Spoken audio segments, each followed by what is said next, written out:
What makes a person laugh when looking into the eyes of a dying creature? This question does not require an answer when you hear that laughter with your own ears. It was sticky, drunken, and young. It burst out in 3 gasps and echoed off the sleepy, black waters of the forest lake. A second earlier, a heavy bag, in which something alive was desperately and hollowly beating, went under the water with a dull splash. The bubbles that rose to the surface were its last breath, and the response to them was a new burst of laughter. Katya Lebedeva, a 17-year-old girl with stubborn gray eyes, froze in the thick reeds along the shore. She didn't breathe. Her whole world shrank to a single point, a dark spot on the water where someone's life had just ended. She saw everything. She saw an expensive foreign car, its tires rustling silently on the country road. Pull up to the old pier, she saw 3 people get out. She knew one of them, a tall guy in a fashionable sweatshirt. Anton Orlov, the son of some businessman from the region, whose luxurious dacha stood on the outskirts of Sosnovka. The others were just like him. They took a whimpering bag out of the trunk.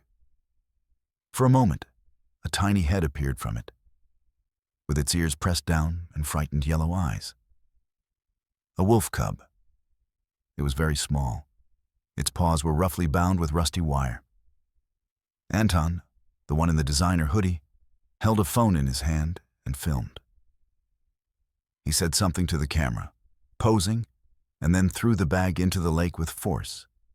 And now they stood there laughing, shining their phone flashlights on the circles spreading across the water. Before we continue, let us know what city you are from. We are interested in knowing where our videos are being watched. Don't forget to subscribe to the channel and leave your rating.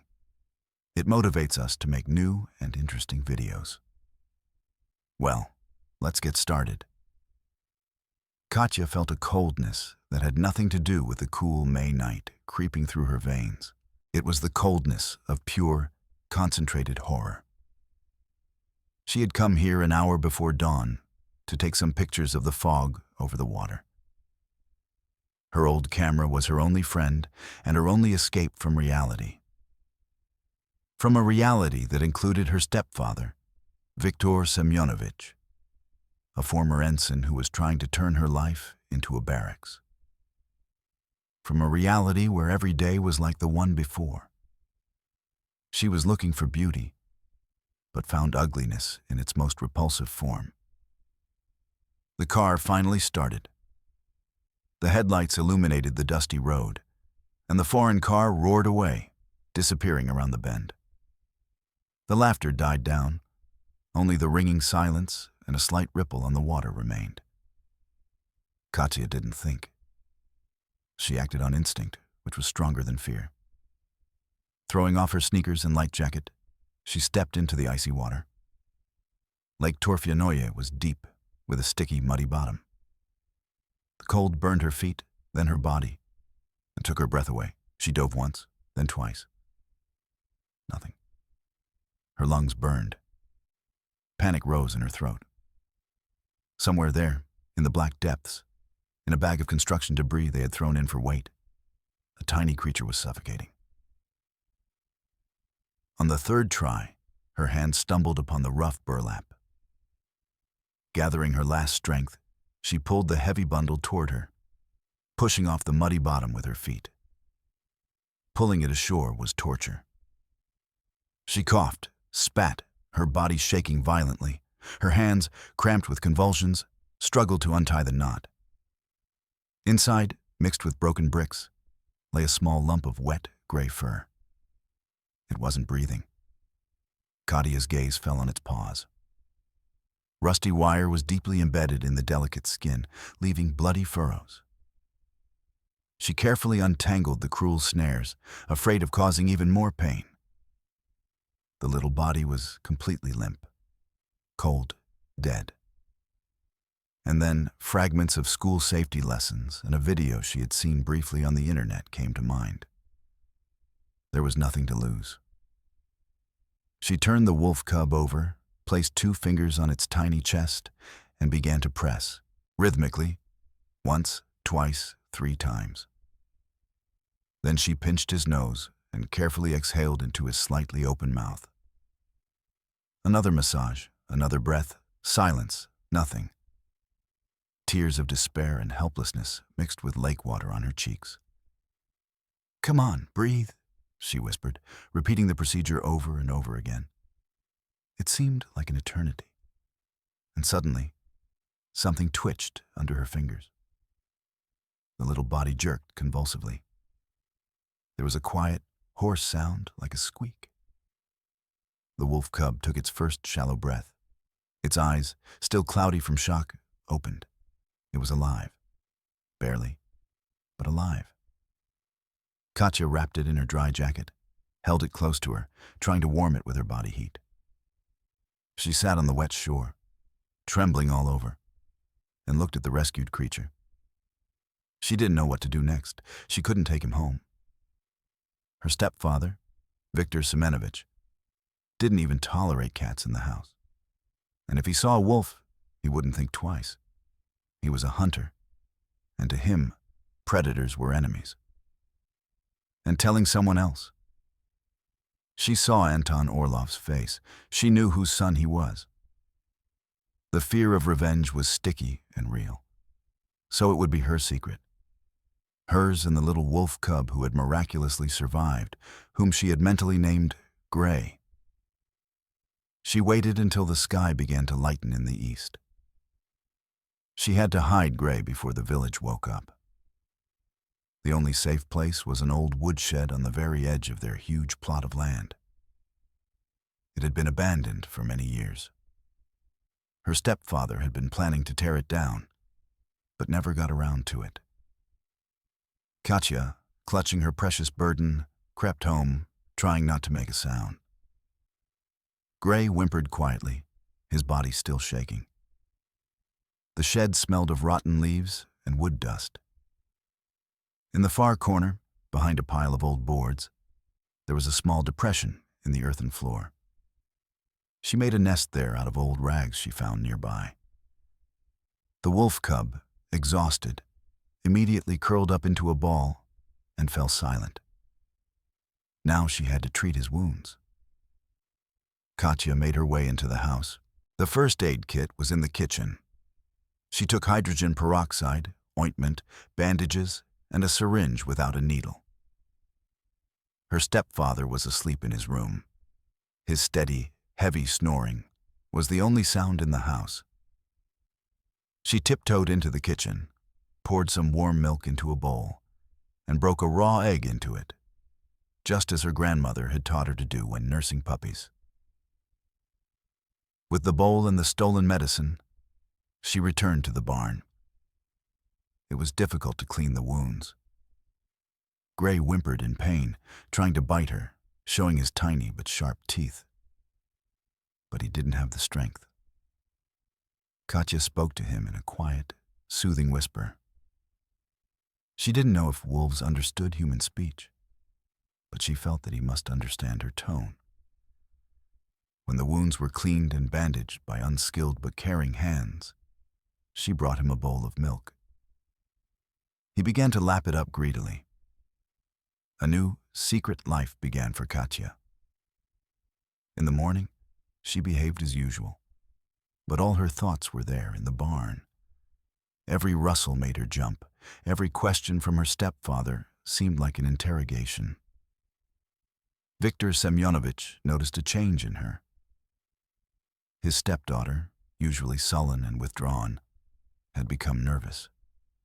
She was constantly disappearing somewhere and answering his questions inappropriately. "What's going on with you, Ekaterina?" he asked her at dinner, staring at her intently with his faded eyes. Katya shuddered. "Nothing. I'm preparing for exams," she lied, without looking up from her plate. He didn't believe her. Viktor Gromov was used to noticing details. He saw the dirt under her fingernails, even though she hadn't been anywhere. He saw the scratches on her hands, And most importantly, he saw how her food was disappearing. It wasn't that he felt sorry for a piece of meat, but it was a violation of order, and order was everything to him. Meanwhile, something strange was happening in the forest. At night, a long, mournful howl began to come from the lake. It wasn't like the usual howls.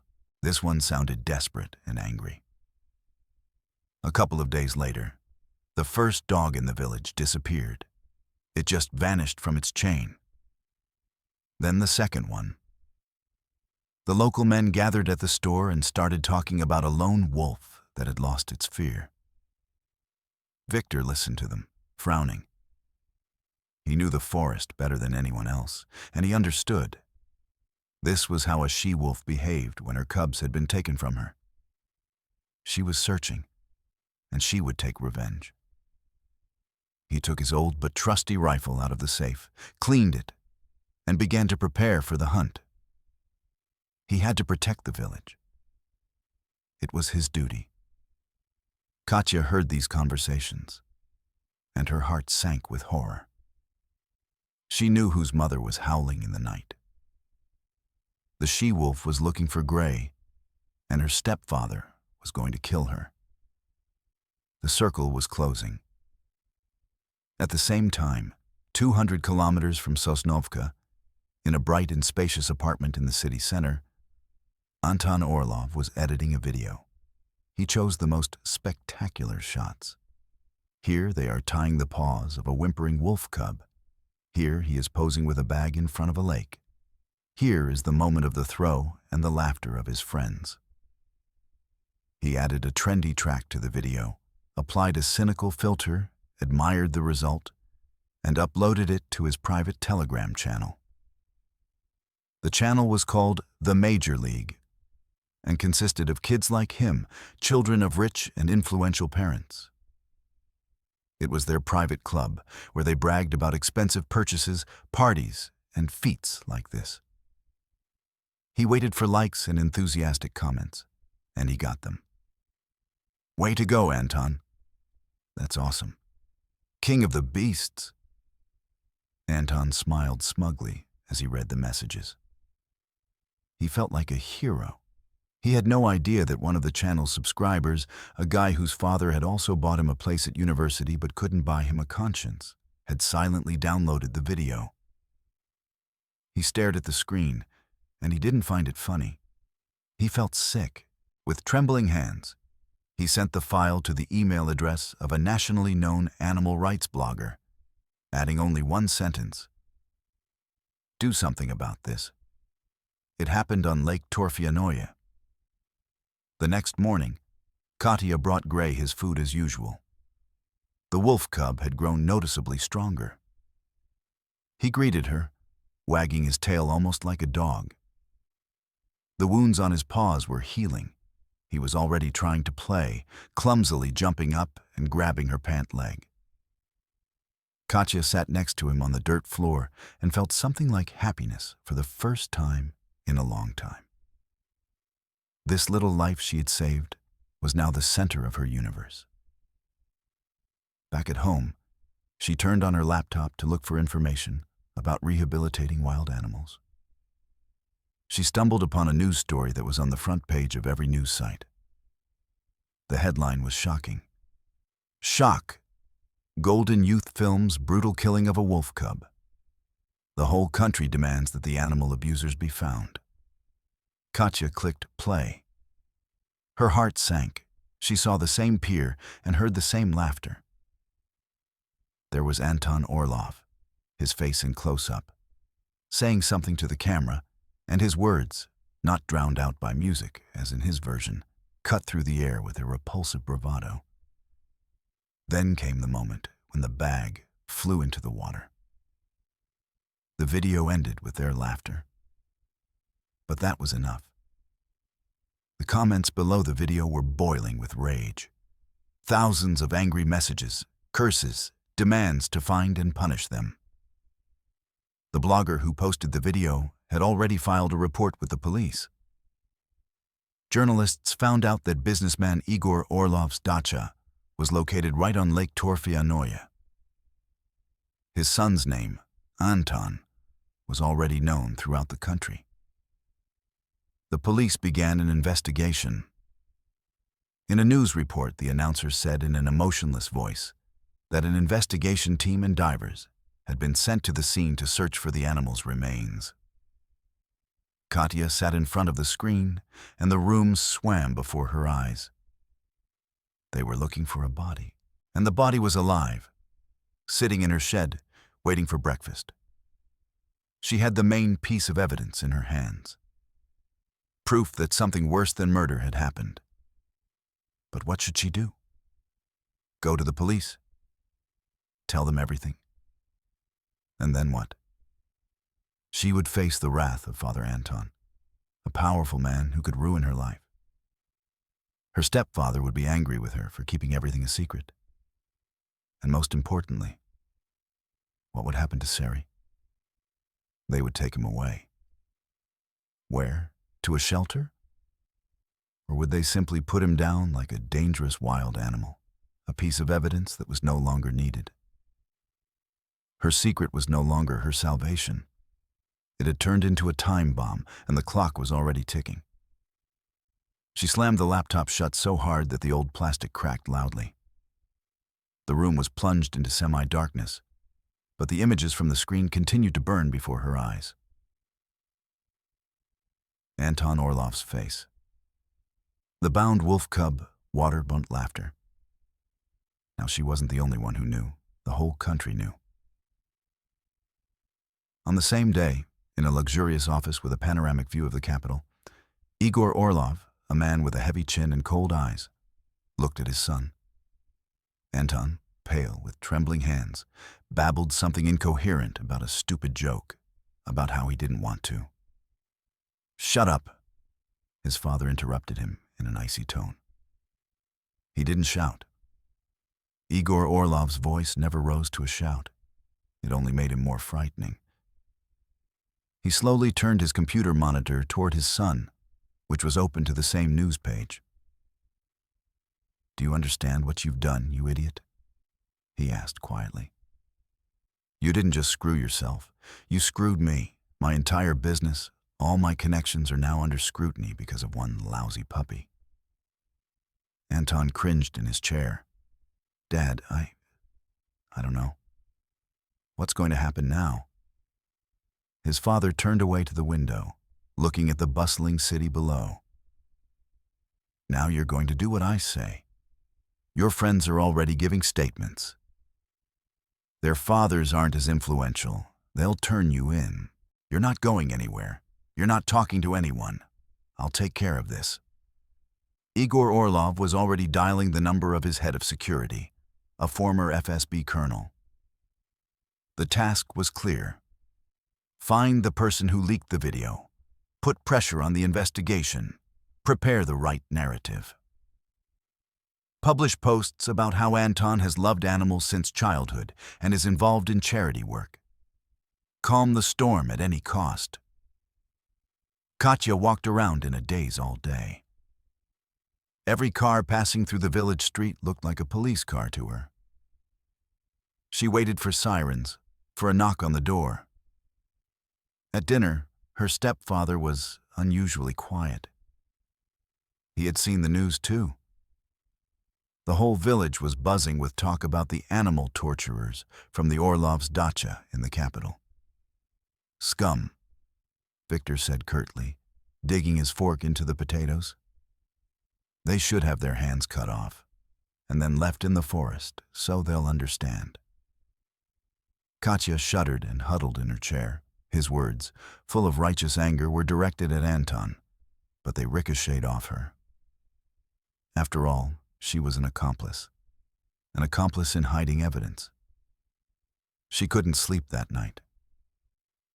The howling of a wolf grew closer, more desperate.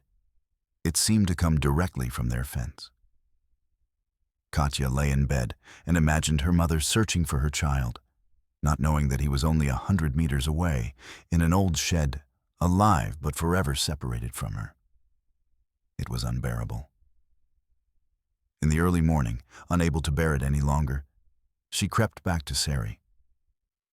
He was already waiting for her, poking her palm with his cold nose. He had grown noticeably in the last few days. His movements had become more confident. He was no longer just lying there, but exploring his small, dark world. Katya brought him a piece of meat she had stolen from the refrigerator. Watching him eat greedily, she felt a strange, painful calm.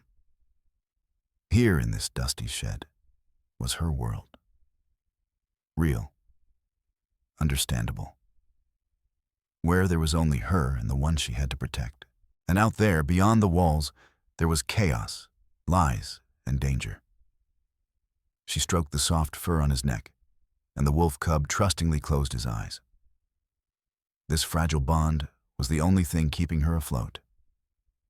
2 days passed. The tension grew. According to the news, divers had searched the bottom of Torfianoye Lake, but found nothing. No bag, no body. This gave Igor Orlov's lawyers a lead. No body, no case. They began to promote the version that the boys had simply been joking, throwing a bag of trash into the water, and that there had been no wolf cub at all. That it was all a setup and a provocation by competitors. Public opinion began to waver. This news brought Kate only a momentary relief. If they hadn't found anything, then they wouldn't find Sari. But this was self-deception. Anton Orlov also watched this news broadcast. The news that the divers had left empty-handed did not cheer him up, but plunged him into icy horror. He had been there. He had seen the wolf cub with his own eyes. If the body wasn't at the bottom, then it was somewhere else, or he had survived. The thought was so wild and implausible that he dismissed it at first. But it kept coming back, clinging to his panicked mind. What if someone had seen him? What if someone had pulled him out? A living wolf cub was not just evidence.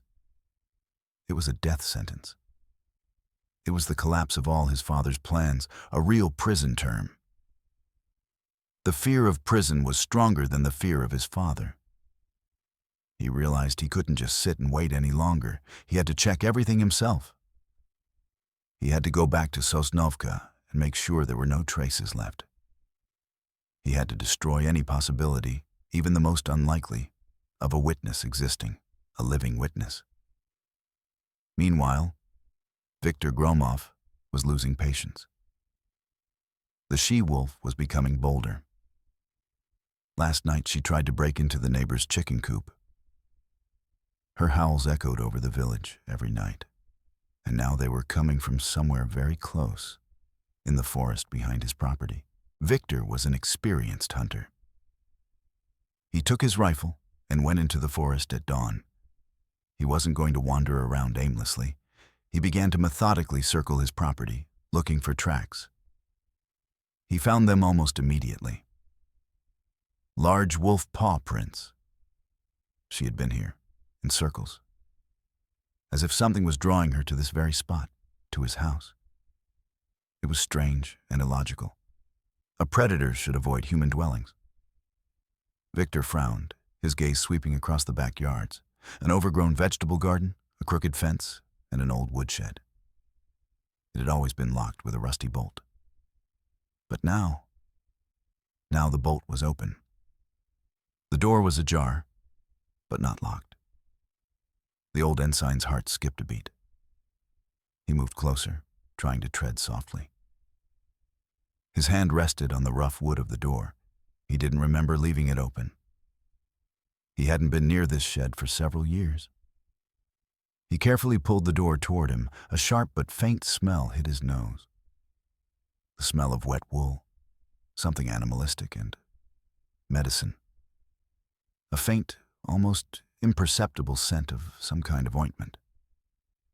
He peered inside. In the dim light, among the old junk, he didn't see anything at first, but his trained hunter's eye noticed something that no one else would have noticed. On the dirt floor, in the far corner, there was a pile of old rags. Next to it stood an empty bowl that he had seen in the sink yesterday. And on an old board lay a piece of bandage with a brown stain. Victor crouched down. His fingers touched the ground, and then he saw them. Tiny paw prints. Very small. Not dog prints. And definitely not cat prints. He knew those prints. He had seen them dozens of times in the forest, near wolf dens. He slowly stood up. In his head, like pieces of a kaleidoscope, scattered details began to come together. Katya's strange behavior, her constant absences, the missing food, her frightened look at dinner when he mentioned the skinning, and that howl, the fierce, mournful howl of a she-wolf circling and circling right here, near his house, as if trying to call out to someone. He looked up and glanced at the window of his stepdaughter's room on the second floor. The light was off. But suddenly he understood everything with absolute, chilling clarity.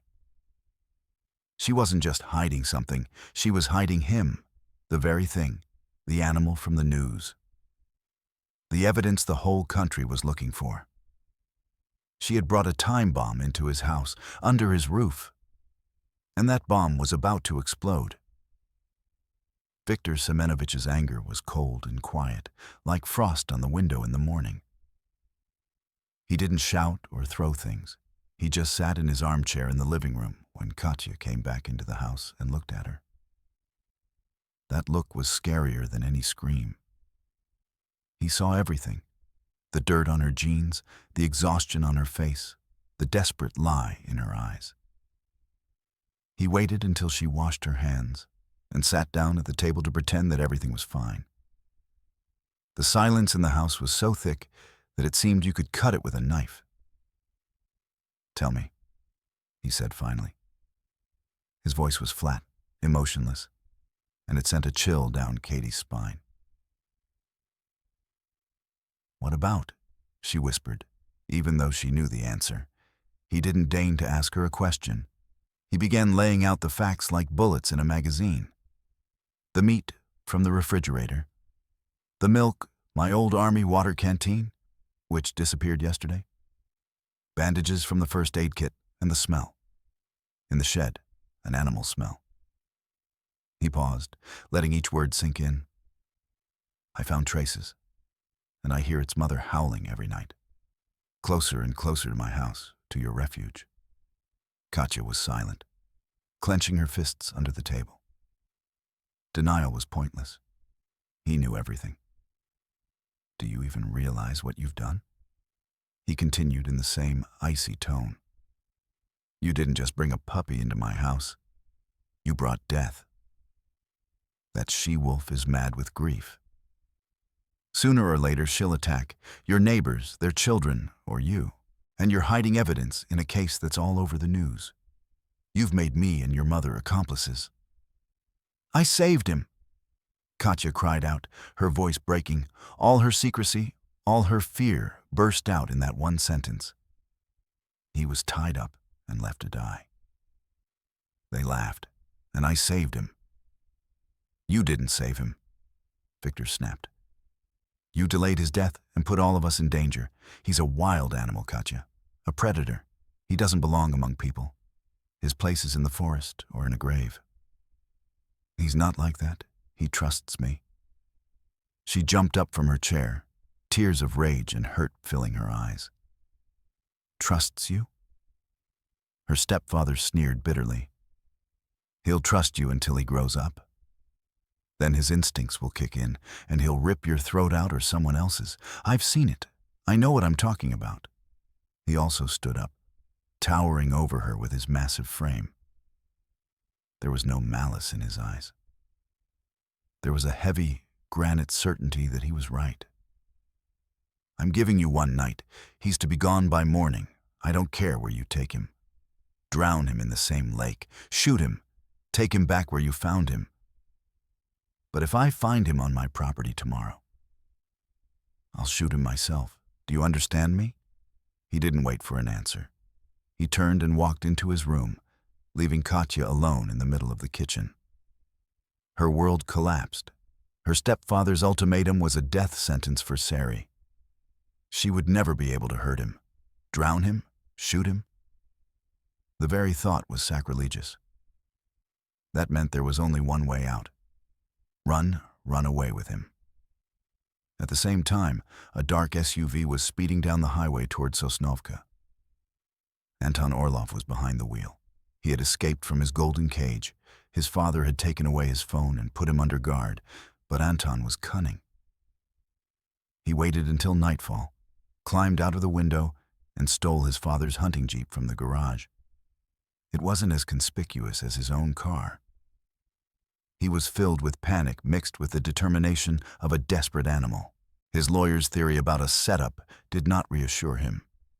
He knew the truth. And the thought of a living witness, of the wolf cub who might have survived, gnawed at his brain. He had to find out for himself. He drove up to the village at dusk. Leaving his car in the woods so as not to attract attention, he moved toward the lake. He had been here dozens of times, but now the familiar places looked sinister. Every crack of a branch made him shudder. He approached the pier. The police tape had already been torn down. Cigarette butts and traces of investigators' work littered the shore. He stared into the dark water. Emptiness. Nothing. But that brought no relief. He walked around the lake, keeping to the shadows of the trees. His attention was drawn to the house closest to the abandoned pier. It was a sturdy, two-story house with a large yard. The Gromov's house. He knew nothing about the people who lived there, but it was the only place from which someone could have seen anything that night. He lay down in the bushes opposite, taking his father's binoculars from the glove compartment. Katya locked herself in her room. Her decision was firm. She would not give Sari away. She took out an old backpack and began to quickly but methodically pack her things. A packet of cookies, a bottle of water, a first aid kit she had restocked in the shed. She found an old map of the area. She remembered how the men in the village had talked about an abandoned hunting lodge 10 kilometers to the north, deep in the forest. It was her only chance. Get there, wait it out, and then she would think of something. She had to wait until late at night when her stepfather was sure to be asleep. She sat in the dark, listening to every sound in the house.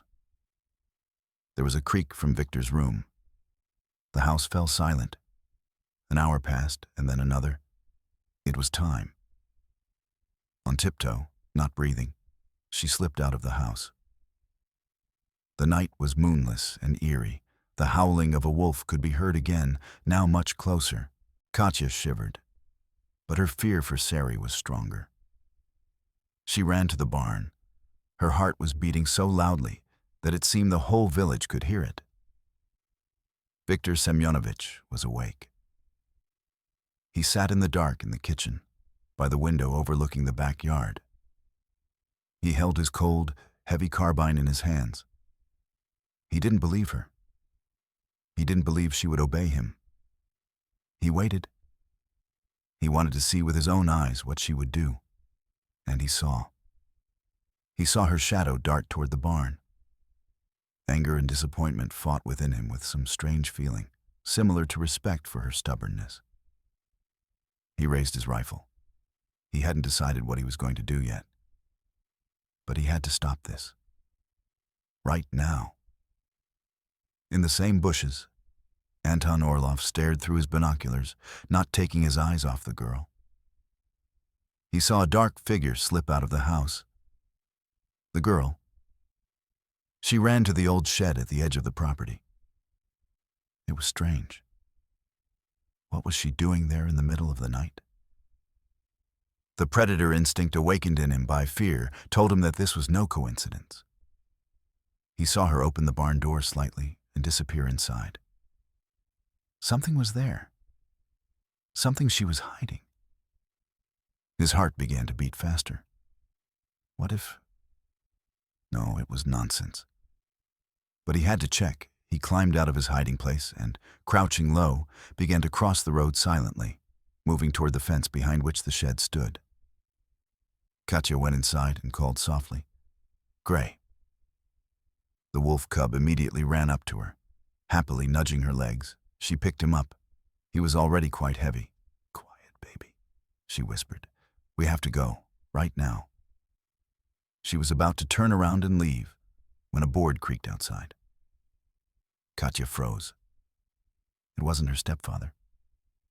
The footsteps were different, lighter, stealthier. The barn door, which she had only closed slightly, slowly began to open with a creak. Katya stepped back into the darkest part of the barn, covering Gray's mouth so he wouldn't make a sound. She stared at the brightening doorway. Her blood running cold, she was trapped.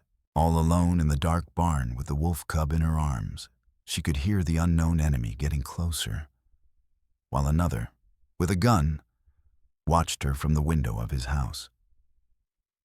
A dark silhouette appeared in the doorway. He was taller and broader than Katya. He took a step inside, and the dim light from the street fell on his face. Anton Orlov. His fashionable hairstyle was disheveled, and his face was frozen in a mask of panicked determination. He didn't look at Katya. His gaze was fixed on the gray lump of fur in her hands. A crooked, malicious smile appeared on his lips, without a trace of amusement. "I knew it," he hissed. "I knew you survived, you bastard." He was talking to the wolf cub, but he looked at Katya as if she were just an annoying obstacle. Sensing the threat, the gray wolf whimpered and tried to hide deeper in her embrace. That quiet sound seemed to break Anton's last restraint.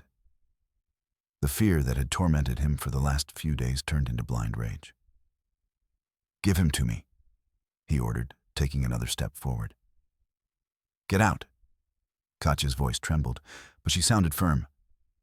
"Get out, or I'll call the police." Anton laughed. It was a short, nervous laugh. "The police? You? You're hiding the main piece of evidence in a case that's all over the news. You think they'll thank you? They'll take him away and put him to sleep, and you'll go to jail as an accomplice. Give him to me, you fool. I'll just get rid of the problem, quietly and quickly." He reached out his hand. Katya recoiled, stumbled over an old board, and fell to the dirt floor, instinctively covering Sari with her body. The fall was soft but humiliating. She found herself in the most disadvantageous position, on the ground, huddled in a corner, with him looming over her like a predator. Viktor Semyonovich saw everything from the window of his house. He saw a shadow creep up to the shed. He didn't recognize Anton. He just saw a male figure who clearly had no good intentions. He saw the man go into the shed. Then he heard a muffled female scream, and the sound of something falling. His stepdaughter was in trouble. At that moment, Viktor Gromov's world turned upside down. All his anger toward Katya, all his lectures on order and discipline, all his pragmatic arguments about wolves evaporated. Only one thing remained, the most ancient instinct, to protect his child. He didn't think. He grabbed the rifle, which he never let go of, jumped up, and rushed out of the house. He ran across his property, jumping over the garden beds, noticing nothing but the dark opening of the shed, where his daughter was in danger. Seeing that Katya was not going to give up, Anton lost the last remnants of his self-control.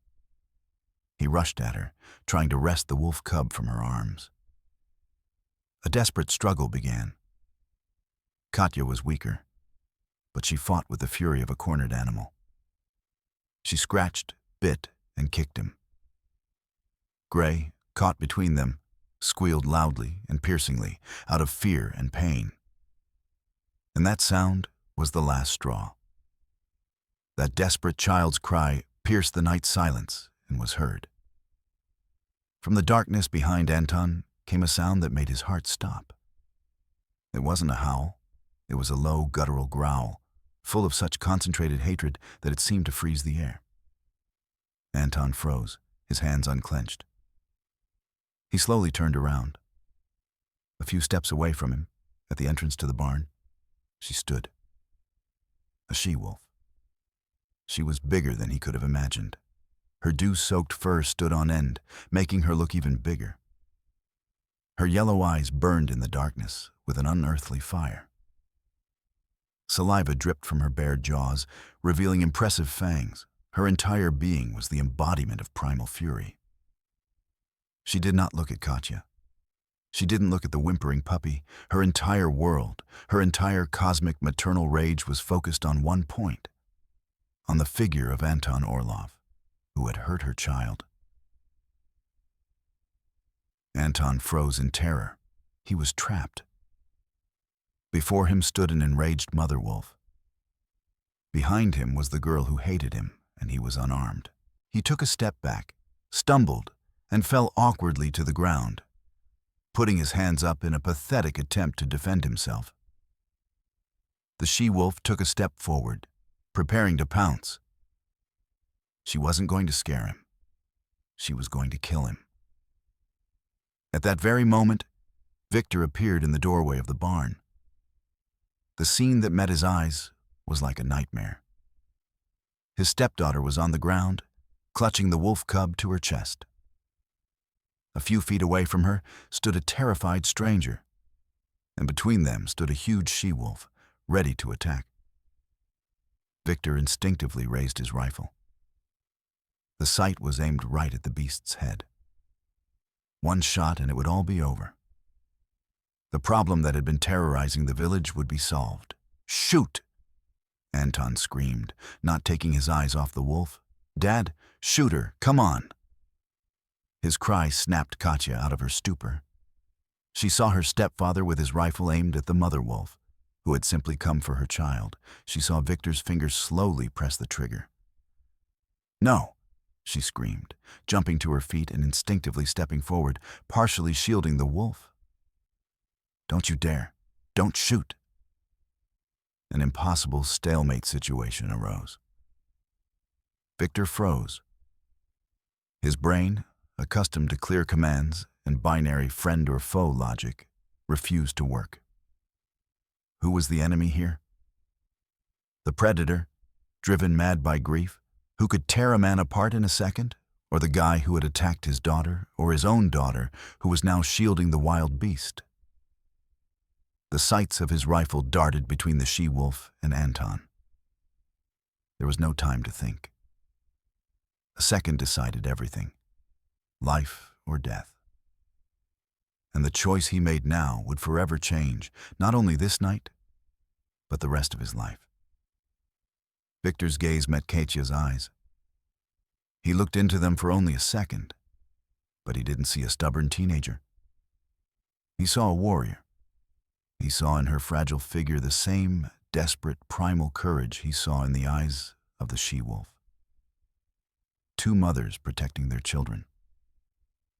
At that moment, something clicked in his soul. An old, rusty cog responsible for order and rules broke. He realized that true chaos was not a wild beast in the forest, but a laughing boy who tormented the defenseless for fun. And real order was when you stood up for those you loved, no matter what the cost. He jerked the barrel upward. The shot tore through the night, deafening everyone. It wasn't a shot to kill, it was an order. Anton Orlov cried out in surprise and fear, pressing himself into the ground. The she-wolf froze for a moment, her ears pressed against her head. Viktor Gromov did not lower his rifle. He turned his heavy, cold gaze to Anton, lying on the ground. "Get up." Victor's voice was quiet, but it rang with steel. "And get out of here, before I change my mind and call for backup." Anton, seeing that the rifle was no longer aimed at the wolf, realized that this was his only chance. He jumped up, stumbling and tripping over his feet, and ran away. He didn't look around. He just ran away from that terrible place, from the wolf's eyes and from the gaze of the man with the gun. As soon as the threat posed by Anton disappeared, the she-wolf stopped growling. She took a few cautious steps forward, circling Victor in a wide arc. Her gaze was fixed on Gray, who was whimpering quietly in Katya's arms. Katya, realizing what was happening, slowly knelt down and gently placed the wolf cub on the ground. Gray, sensing his freedom, took a few uncertain steps toward his mother. The she-wolf approached, sniffed him from head to toe, making sure he was unharmed. Then she gently but firmly took him by the scruff of his neck with her teeth. She turned around, cast a last, long, impenetrable glance at the people, and dissolved into the night darkness of the forest like a silent shadow. It was all over. Only Katya and Victor remained in the barn. The air still smelled of gunpowder.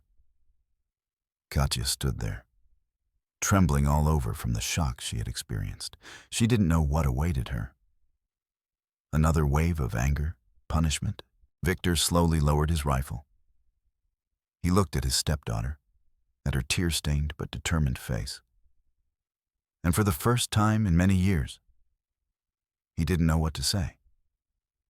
He simply walked over and awkwardly, in a manly way, placed his heavy hand on her shoulder. "Let's go inside," was all he could say. And in that simple sentence, there was more warmth and acceptance than in all his lectures over the past few years. Katya looked up at him, her eyes full of tears, and whispered, "Thank you." Anton Orlov didn't go far. In a panic, he ran to his SUV, but couldn't get out of the forest unnoticed. Victor didn't call the police. He called his old army buddy, who was now head of the local traffic police department. 20 minutes later, Orlov's SUV was stopped at the exit of the district. The rest was a matter of technique. The testimony of Viktor Semenovich Gromov, a retired ensign, a respected man and hunter in the village, was decisive. He recounted everything he had seen in detail and without emotion. How the guy attacked his daughter. How he tried to take the animal away. How he shouted at Viktor to shoot the wolf. The story about the montage and the joke fell apart. Anton's father tried to exert pressure, brought in lawyers and connections, but it was too late. The public outcry, backed up by the testimony of a direct witness, did its job. The case went to court, which became a landmark case. Anton Orlov and his friends received real prison terms for cruelty to animals committed by a group of individuals acting in concert. Igor Orlov's influence and money could not protect his son from justice. Autumn passed, then winter. Life in the Gromovs' house changed. The long Cold War was over. Victor and Katya learned to talk to each other. He no longer tried to change her, seeing in her a strength he had not noticed before. She, in turn, saw in him not a tyrant, but a man who was willing to risk everything to protect her. Katya firmly decided that she would apply to veterinary school. She spent hours poring over biology and chemistry textbooks. Her old camera now lay on the shelf more often, but she knew she would return to it. One day in late spring, exactly 1 year after those events, she returned to Peat Lake. The water was calm, reflecting the high blue sky. Katya just sat on the same pier, which no longer frightened her. Suddenly, on the opposite shore, at the edge of the forest, she saw movement. It was a pack of wolves. A large, confident she-wolf led the way. Next to her were several older, stronger adolescent wolves. They drank water, played, and fought with each other. Katya raised the binoculars her stepfather had given her to her eyes. Her heart stopped.